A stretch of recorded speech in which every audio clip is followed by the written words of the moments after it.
Welcome to The Local Lens, the podcast that brings the South Dakota community together. I'm Jamie Forrest, your host and your local realtor, here to showcase what makes our region a fantastic place to live. Join me as we explore vibrant local culture, highlight community events, and provide valuable insights for homeowners. Whether you're a current resident or considering a move, The Local Lens is your go-to source for everything in South Dakota. Let's discover, connect, and thrive together. Welcome to the show. Hey everyone, welcome. I'm Jamie Forrest with The Local Lens. I'm so excited to introduce my guest today, Michael Gross, who is a licensed real estate agent from Sioux Falls, South Dakota. He was originally from our hometown here in Aberdeen, South Dakota. And we have Aberdeen. We have some mutual friends here. So it was good talking with you and catching up on the Aberdeen community and world. And it's a good place to be. We love Aberdeen here. So Storybook Land is amazing. Oh gosh, we are so lucky to have that, honestly. Yes. And it's free. Yes. So if you haven't been to Storybook Land, a little plug for Storybook. So Michael is an amazing agent down in Sioux Falls. He has served on the Race Board of Education, and he's also very active in the RPAC, a part of it. That's our political action committee. He is also the president of the St. Francis House in Sioux Falls. He has over 8 years of experience in the industry with over 135 homes sold. So he's very active in the community, a husband and a father. So let's just welcome to The Local Lens, Michael. Hi, thanks guys. Glad to be here. All right. Well, we'll just start off. Michael, can you just tell us a little bit about your real estate story and what inspired you to maybe be a realtor? Yeah, absolutely. So my wife and I'm not a high school graduate. I've never gone to high school. I don't have a GED. I don't have a high school diploma. And I lived in Arizona quite a bit of my life. I kind of took off from Aberdeen at a younger age and took off down there. So when I moved back up to South Dakota, I lived up in Aberdeen for quite a while. I worked at my brother's pool and hot tub business that was right next to Burger King there. And I just said I needed something. So I got into the porta potty world, crazy life. We did porta potties for many, many years. I think 12 years I did porta potties. We actually bought a company down here in Sioux Falls, and that's what brought me down here. My kids were starting to get older, and I was gone pretty much 24 hours during the summer, and we got an offer on our porta potty company and decided to sell it. So I said, I just need something to do. And my wife just kept telling me over and over, like, you love houses. Like, you can't remember people's names. You can't remember certain things, but you can tell. You walk into a house, you can remember the house for life, right? So I'm like, you know what? Maybe I'm going to get into real estate. So that kind of what brought me 8 years ago, just to say, I'm either going to be a Walmart greeter or I'm getting into real estate. Right. That's why I chose real estate. Yeah, big choice there. Okay. Oh, funny. That's a cool story. I like that. Very, very interesting. So obviously you love houses. Tell me what you like most about helping your clients find those dream homes. You know, I think most buyers, when they're coming in, if we're going to talk just about buyers, is they don't know what they're looking for. They have a vision. They think they know what they want, but it's those consultations that sit down with them and say, what do you want? And just to be honest with them, say, hey, you know what? Honestly, your lifestyle doesn't suit those needs. I have a great story where I had a young couple. He did 6 years in the Air Force. He met a young lady over in Poland while he was stationed over there. They got married. They moved back to Sioux Falls. He said, I want a house. I want all this stuff, blah, blah, blah. They're approved to a good amount. And I said, I don't really think you want that. I think you want like a condo or something along those lines. Well, I found him a twin home that had an HOA, that had lawn care, all that stuff. Nope, I don't want it. We went and looked at it. He goes, I actually really like this. They moved into it. 4 years later, he calls me because they're now ready to build. I said, what do you think? You were so opposed to that twin home. What do you think? And he goes, honestly, it was the best decision. He goes, I didn't know how to run a lawnmower at the time. I didn't know how to do all this stuff. So I really enjoy navigating and trying to figure out between what they tell me that they want and what they really, really want. Mm-hmm. Right. Listening to those things that they say kind of under the radar that you yeah, this might be good for you. Yeah, that's awesome that you are that in tune to listening to somebody's needs, that you can get below the surface of what they're actually saying. So that's cool. So what specific strategies are you using with your clients right now to navigate this current market to make those informed decisions? So I really think, for a buyer right now, it's really tough down here for a seller. Like we had a few months ago, and the thing that people have to realize is the market can change by the week. Everybody goes, oh my gosh, no, it's the summer market or it's this market. No, it literally changes by the week. Like a week ago for a seller, we had really good markets coming in for buyers being able to, and sellers and houses moving. Then all of a sudden it just stops for a little bit. There's a lot of things that go into it. People were expecting rate drops. They were expecting this. They were expecting that.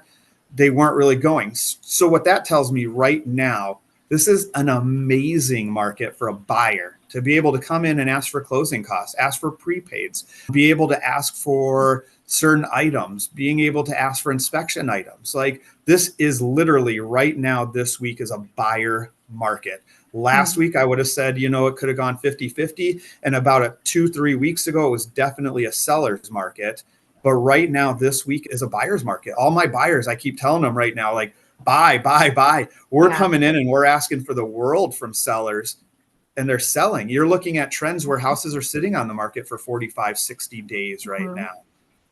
Yeah, I agree. We're seeing similar things up here in Aberdeen, and it's quite the difference from 3 years ago to today. If you put an inspection on your offer 3 years ago, it just wasn't Yeah, happening. yeah, Yep, yeah. So exactly. yeah, it's nice to see that because I think it's good for both buyers and sellers to have that, to be able to do those inspections. Because sometimes sellers don't even know and they're like, oh gosh, no, I'm gonna fix that. I didn't even know that was an issue. I Yeah. think it's good for both parties to have I will always tell that my back. sellers that I would prefer for them to have a buyer do an inspection. And maybe then we ask that you don't ask for any one item under $500, Yeah. $1,000, whatever else, or accumulative items or whatever. But realistically, even during that time, during the COVID, all that different stuff, buyers now are coming back and they're trying to go to mitigation. They're going to all that different stuff because they're finding things wrong with it. Hmm. That would have been safeguarded through an inspection. It Hmm. would have Yeah. benefited a buyer and a seller at the time. Yep. They would have known. And Mhm. sometimes they're not emergent things. It's just little things that you could work on fixing up once you do own the home. So Yes, yeah. absolutely. So you're in Sioux Falls now. So is there anything unique, any challenges unique to Sioux Falls or perks to Sioux Falls in the real estate market that you think might be different than other areas of the state? Sioux Falls is growing. We're getting a lot of industry here. We're getting a lot of the computer type industry coming to Sioux Falls. The hospitals are all really, really expanding. Sioux Falls is a booming, booming market. Hmm. Huge, huge market right now. And so it's such a great place. The restaurants that we're getting, all the different stuff that we're getting are Yeah. like just amazing that we're finally getting this stuff. It's a fantastic market. Again, we're the largest city in South Dakota. Hmm. So Yeah, speaking of the restaurants, I have a couple family members that live in Sioux Falls, and every time I go down there, I swear there's a new restaurant, and it's just phenomenal. So it's so hard to pick. Like you used to like 20 years ago. Oh, Olive Garden, here we go. Coming to Sioux yeah, Falls. exactly. Yep, But exactly. now there's just so many good Yeah. restaurants to choose from when you go there. It does make it really hard when I'm there. And I So actually have my team that works for me. We have an office in Sioux Falls, but our main office is actually in Brandon, okay. which is right next door. So we're the little suburb. So we're licensed in Minnesota and South Dakota because we're right on the border. So we do quite a bit over in Laverne, Minnesota, Hills, Okay. Minnesota, Pipestone. I was actually up in Pipestone last night working on some deals. So we're kind of all over the place. We go all the way to Salem and everywhere. Yeah. So Yeah. we have In quite South a big territory Dakota, yeah, we travel. We travel. When I talk to other agents that I made friends with, like in Florida, they're like, oh, I don't go more than 5 miles. I'm like, oh gosh, we wouldn't get here. very far if we limited ourselves to 5 miles. You South do. You hear that quite a Dakota. bit. And I know I work with homes.com at different organizations, and they go, okay, so this neighborhood, what do you know about this neighborhood? I go, that's a West Side neighborhood. Like there's 15 of those, what you call neighborhoods. It's just the West Side of Sioux Falls. You know what I Right. mean? Like we Yeah. don't branch out to, this is my neighborhood that I'm working, or I'm working Right. this edition, or blah, blah. It's pretty laid back. We waved everybody. That's the great thing about Sioux Falls, Yes. Yes. Dakota. Yes. Yes, awesome. Yeah, I love South Dakota. So, Sioux Falls, like you said, is growing and growing quickly. Obviously, a lot of people moving to Sioux Falls, and you probably have a lot of people from out of state, out of country moving to Sioux Falls. So, how do you work with those people that are relocating into the area that maybe can't see a home in person, or help them understand the culture and the weather in South Dakota before they get here? If you don't like the weather, wait 5 minutes. No, I'm just kidding. But it is true. That is the old saying around here and stuff like that. But you can, like, look at this summer, 60 degrees out. What is it? 73 right now out, and it's midsummer. We should be in the 90s. Yeah. You just never know. And last week, we had 90-degree weather, and then the next day it was 60-degree weather. One morning it could be raining, that afternoon it's 90 degrees and sunny, and then the next morning we wake up and it's 60. So it's South Dakota is just a whole different little world stuff. We're not on the oceans, we're not on any of the kind of regulate some of those temperatures, so you do have to prepare for that. People come to South Dakota and you hear quite a bit, oh my gosh, I'm so scared of the winter. But you know what, if you live in Phoenix or anywhere else, you get acclimated to the hot weather. Not only that, but you have air conditioning in your cars. Really, yep. Okay, is it cold out? It is cold during the winter. And can it get cold? Yeah, absolutely. But not every day is cold. And chances are you're going to buy a house with a garage. You're going to park your car in the garage. You're going to jump into your car. If your car's outside, most everybody has an auto start to be able to warm their car up. So really, you're running out real quick. You're jumping into a warm car and you're going places. Yeah. It's just that difference. You go to Florida, it's hot, humid. Up here, it's just, you choose the weather. I love it. Yeah. It. We get every season and sometimes in the same day. Yes. A garage is very important up here, like you said. I mean, in California, a lot of them are converting their garages to living spaces because the garages aren't, I don't want to say a necessity, but in the winter, it is nice to have. Yes, or they have a carport or they have something else. They don't Mm-hmm. really do garages. We are a garage place. We are a put your fire pit in the driveway, sit out back, have a pop machine full of beer in your garage. And when the neighbors walk by, you go, oh, hey, how's it going? Come on in. You grab a beer, Yeah, it's very friendly for sure. Yeah. And just teaching them our culture is waving at people. That's different in some areas. So yeah, it's nice to help them. Most people really love South Dakota when they get here, is what I found on my people that have relocated. So they do. All right. So you have been in the industry for 8 years. So how have your strategies and your career evolved and progressed in those years? It has changed tremendously. I remember when I got into the real estate market, I kept saying over and over to my wife, I'm like, if somebody needs their house painted, I'm going to paint their house for them. If they need something fixed, I know how to do it. I'm going to fix it for them. I'm going to do all this stuff and blah, blah, blah. And I realized over the time, people don't want you to do this stuff for them. What they're hiring us for is to be an expert, right? They don't want us coming in and painting their house, because that's really not our skill, right? They want to be able to hire somebody. They want us to be able to bring I don't know the word I'm looking Be the for. resource. The resource. There you go. For the expert. Yeah. Yes, exactly. They want to be able to call me at 2 a.m. and say, my furnace isn't working. Who can I call? This is who you need to call. I want to get my house on the market. What should we do? Okay, honestly, I think your house should be painted. I think you should do this. We're going to bring in my stager. I'm going to have my stager stage your house. We're going to do this. We're going to do that. We need to hire a cube and we need to get some of this furniture out. We need to do this. They want an expert. They don't want somebody coming in and actually doing it. I feel over the 8 years that I've been here, I'm respected more by my clients now that I'm an expert instead of painting their house. Instead of trying to do everything for them. Yeah. Yes. Yep. Exactly. Yep. Totally get it. So let's go back. We've talked a little bit about real estate here. Let's get a little more personal. So just tell me, you do a lot of community work with the St. Francis House in Sioux Falls, you said. So tell me a little bit more about the work you do with that.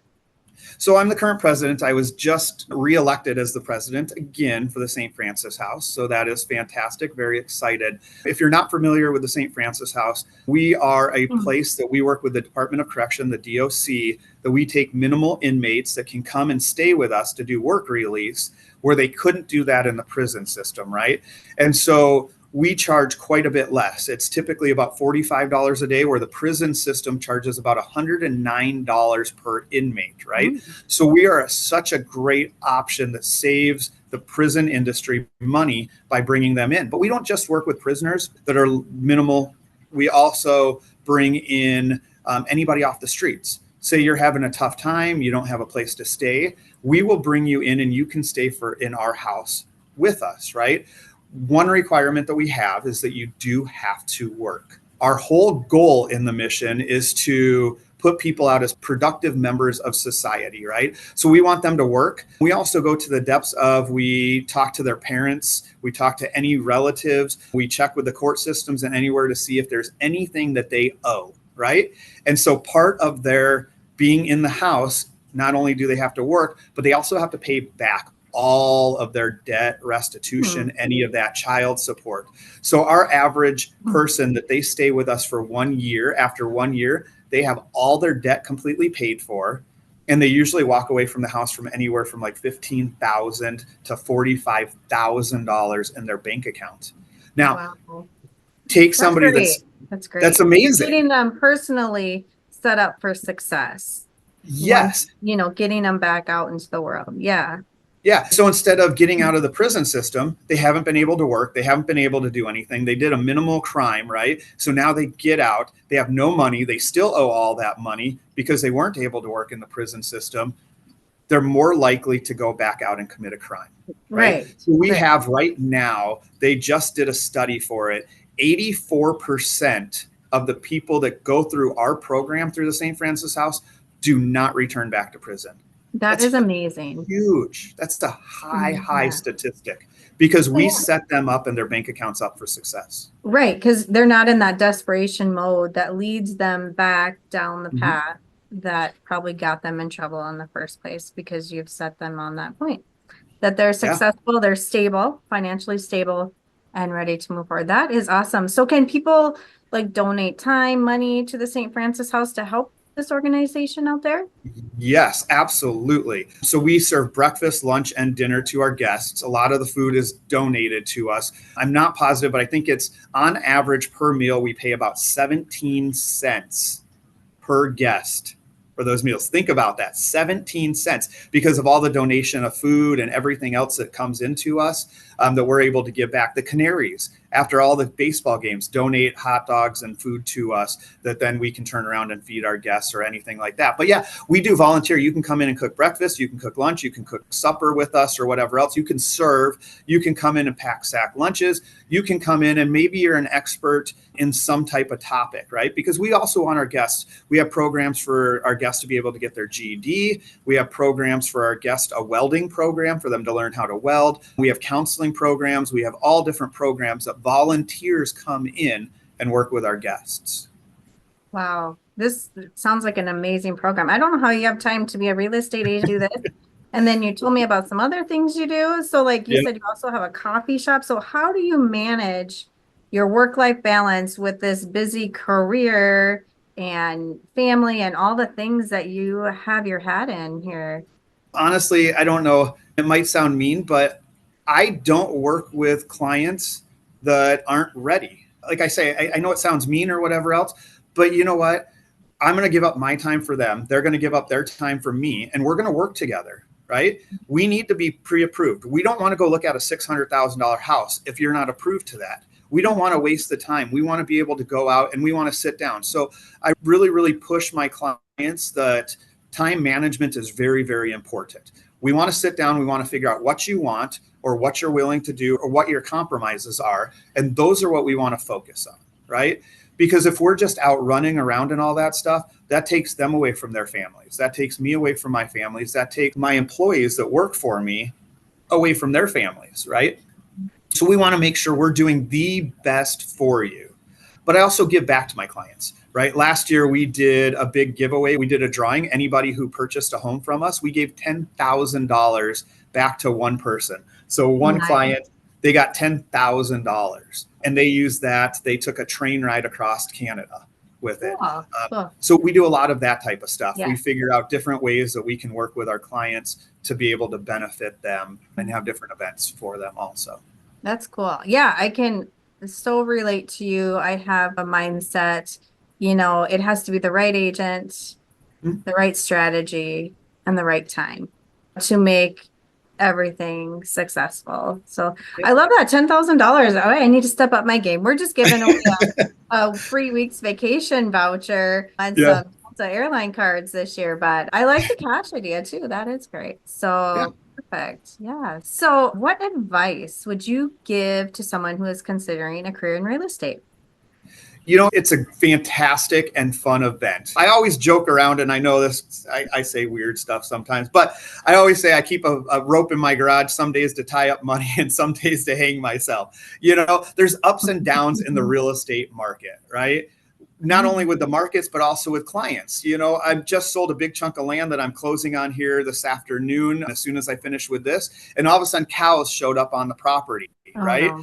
And they're like, where'd these cows come from? So we hunted them down. Well, the guy just thought it was okay to put his cows on the property. It's not. So now I have to go after him and say, these cows have to be removed. Like, this is Right. not your property. You can't just put cows on it. So you got to be prepared for those. You got to start thinking logical. You got to start all that stuff. But the other thing as a real estate agent, you have to go with the ups and downs.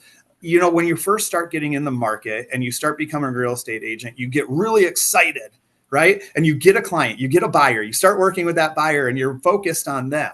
Then you find them a house and you get them to closing and you make a couple $1,000s and you're really excited, very, very super excited. And then you realize after you close, I have nothing else in my pipeline, right? Right. So you really got to figure out, instead of those way up and down, you got to figure out those ups, but not coming down so far. So you've got to focus on the client and they got to understand that they are important to you, but they also have to understand you're working with several other people. Yeah. Right now I have 14 homes in closing. I have that 14 clients that I'm working with.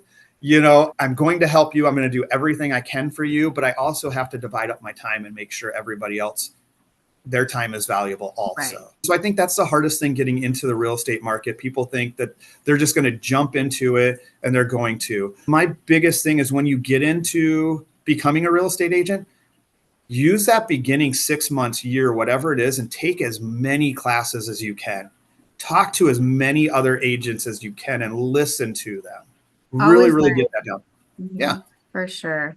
Yes. And people think it's easy. They don't see all the things behind the scenes. Like even our clients don't see some of the fires we're putting out behind the scenes just to make sure we have a smooth transaction. So there's statistics out there, 19 out of 20 that get into the real estate world, they fail out within their 2 years. There's a reason for it. Honestly, I think if people went in and they budgeted better and they realized that we don't make a fortune. Yes, sometimes it looks like we do. We really don't. We spend a lot on advertising, a lot of promotions. I mean, this amazing thing that your project you're doing right now costs money to be able to get out there in front of people, to educate people, educate buyers and sellers. Right. This is all put on by you. You pay for this. You have to invest into it, which in turn invests into your clients. Right. Yep.